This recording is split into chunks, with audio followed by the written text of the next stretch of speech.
Disclaimer. The following video is an in-depth analytical analysis and critical review of a select individual or group of fictional characters. Nothing I say is intended as a personal attack to the creator and is made only to provide criticism. Now on with the video. I know I may be a bit cynical every now and then, but as a creator, I always want to try to help people get better. That's why I wanted to take a break from looking at large, problematic designs in favor of helping others improve. My name is Trey, and welcome to Critiquing Your Characters. We're finally here. Yeah, regardless of what you believe about me, I don't hate everything. I actually want to help people get better. So, I asked on Amino for others to send me in pictures of their characters for me to review and judge, and now we're going to take a look over them. I'm setting a few guidelines for what I'll be looking for here. Color choice, placement of objects, association of properties, unique details, and ending it all off with a final word of help and a score. So, let's get into our first candidate today. Carnation the Rabbat? Alright, well, the color choices for the body are good for the most part. The character is calm in appearance and easy to look at and doesn't present any distracting details. The only slight problem I find in the colors was having the wing bones be a bright pink. It doesn't distract in this piece, but it does feel out of place for the variations of dark and cream tones found in the rest of the character. As for the placement of objects, everything seems logical and very well thought out. There was definitely an intention to create this as a realistic recreation of the actual animal it's based from, and the other objects don't seem to get in the way of one another. As for the association of properties, like I said before, it seems a bit odd for the wings to be a bright pink, though with how it shows an intentional separation from the rabbit part of the design, it definitely works here. I can't say much else in the way of unique details, but I do want to point out the nice choice of the eye color here, as it goes well with the other parts and would seem logical in a rabbit. I rank this character an 8 out of 10. The only main problem is the wing color. If you changed it to a variant that was similar to the skirt color you have in this reference, it would definitely fix the problem. Next we have Cappuccino the Angel Dragon. Colors are very appealing and spread out in equally logical and appealing ways. It definitely looks realistic, like I could find this kind of animal in real life, even if the species is entirely fake. The objects are placed in natural locations and offer no distracting pieces. The association of properties here are probably the best I've seen in a while, as I've yet to see anything objectively bad in the way to the details and how they work with or against each other. For details, I love the use of the dark brown ears and tail tip, as it distinguishes the character from this interesting split of designs that actually doesn't distract in the slightest. I rank this character 10 out of 10. Keep up the great work, and everyone else, take a note of this design to help you in the future. Up next, Sora the Blue Jay. Everyone, take another note, but yet on this design. This is what you call a bland character. The colors are fine, but just not unique. The objects are placed in the right place, but the association just looks like any other blue jay. There are really no unique details on this character that make it stand out and become memorable. When you make a character, you need to remember to add something in that will give your audience engagement and leave them with at least one detail memorable to them.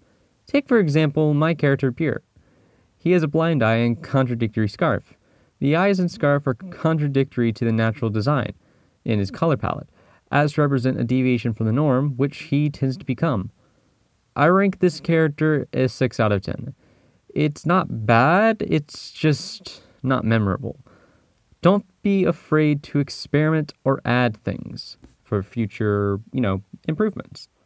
Next, we move to Terry the Panda. Okay, colors. Big problem here. The random bright purple stripe is not unique, it's just a distraction. There was also no reason to give a gold eye no matter how much you wanted to add it.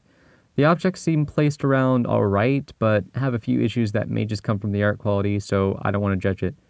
The associations of properties, however, is another problem. I feel that the purple pants distracts the viewer and draws their attention away from other parts of this character. There are few unique details here, such as making the characters very thin in contrast to how pandas are normally very big animals. I am rating this a 5 out of 10. Fix the big mistake, maybe find a color that works better with the rest of the design, and it will do you wonders. And next we have Sora the Wolf. I've said it before in previous videos, and I will say it once more.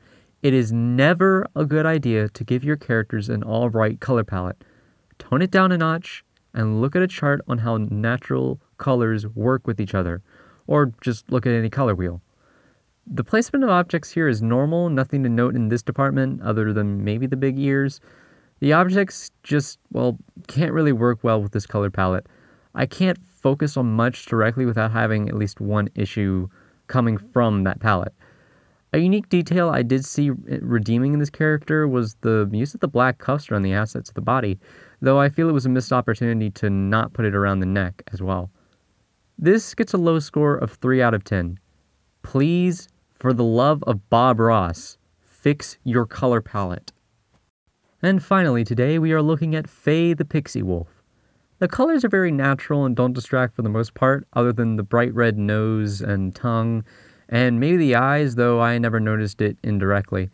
The objects are placed around in a very unique way, something I've never really seen before, though I have never really seen this species before either, so I'm not entirely sure if this is a unique thing. It definitely has made a good first impression though, so I'll give you credit on that end. The association of properties here is just wonderful. I love the choice to have the center of the body start with a light variant to the base color and darken as it flows down and around the body. The head also has a good understanding of distinguishing its details. Speaking of unique details, you really impressed in this department. There are bits and pieces here that just stick out and make it very interesting to look at, and I'd say the only thing that may be a bit weird of a choice was to add a second pair of tassels in the tail base, as it just seems kind of odd to have it that far back. Sort of strange as to why it would even be there in the first place. I think you rank well as a 9 out of 10. I think you can make a few minor touch-ups and definitely reach a 10 if you put effort into it. Well, that's all I have for this episode. If you'd like me to critique your character, feel free to message me over Amino, or contact me via email for other things. Till next time. Can I get a T? And if you hit me with the A-L-L-Y, then you'd see why the hall is here for y'all. Well, the mini mall is calling us all in. So kids, pack up your mom's car, back up the Windstar, kick it in drive, and arrive at the Mega Mart. Slide the side hatch with pride, cause your ties match on booty duty like your name was Eddie Thatch. WWTHD, we like to kick it at the university, but all work and no play makes us crazy. So we jump in the bump in this